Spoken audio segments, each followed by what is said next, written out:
Friend, তোমরা সবাই কি করছো, কেমন আছো? চলে এলাম তোমাদের সাথে একটা নিউ ব্লগ নিয়ে। আর এখন দেখো হয়ে গেছে সন্ধ্যাবেলা। তো সকাল থেকে মনটা কেমন আনচান আনচান করছিল, একদম ভালো লাগছিল না। ভাবছিল আজকে বাইরে যাবই যাব, তার জন্য কিন্তু চলে এসেছি। আর কোথায় চলে এসেছি বলো তো? চলে এসেছিলাম মায়ের কাছে।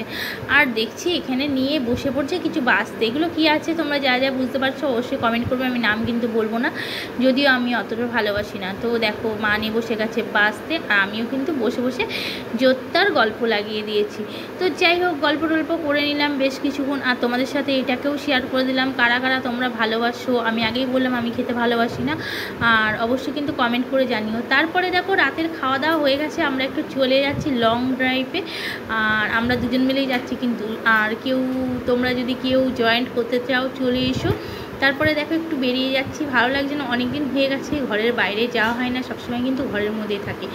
আর এখন কিন্তু বাজে রাত 12টার পর, কিন্তু 12টা কিন্তু পার হয়ে গেছে জানো তো।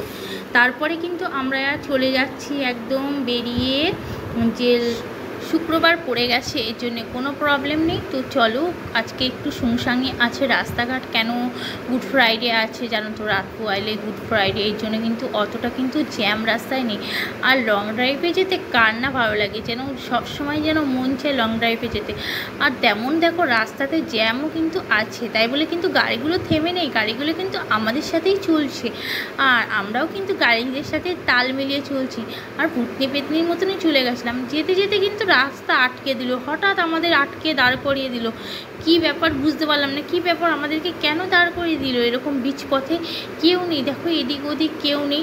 তারপরে দেখছি পেছনে, আমাদের পেছনে 2-1জন ছিল, সবাই চলে গেল, খালি আমরাই আটকে গেছি। আর এখন প্রায় কিন্তু 1:45-র কাছাকাছি রাত্রি। আর এখান থেকে দেখো তোমাদেরকে শ্যুট করে দেখাচ্ছি, দূর থেকে বুঝতে পারবে কি না। দেখো এটা হলো স্টেশন। তো স্টেশনে কিন্তু একটা ট্রেন হয়তো এদিকে আসবে, যার জন্যে ফাটকটা বন্ধ করে দিয়েছে। আর ওই দিকটাও কিন্তু অনেক লোকজন দাঁড়িয়ে আছে। আর তারপরে কিন্তু একটা মালগাড়ি আমাদের সামনে দিয়ে পাস হয়ে যাচ্ছিলো। ভাবলাম না না, এটা মালগাড়ি নয়, এটা কিন্তু একটা ট্রেনই আছে, মানে চালু বগি, মানে কি বলে, মালগাড়ি নয়, পাবলিক গাড়ি, কি বলবে তোমরা আমি জানি না। তো যাই হোক, এই গাড়িটা কিন্তু আমাদের সামনে চলে যাচ্ছে, আর আমরাও কিন্তু দাঁড়িয়ে দাঁড়িয়ে গল্প করছি, রাত অনেক হয়ে গেছে।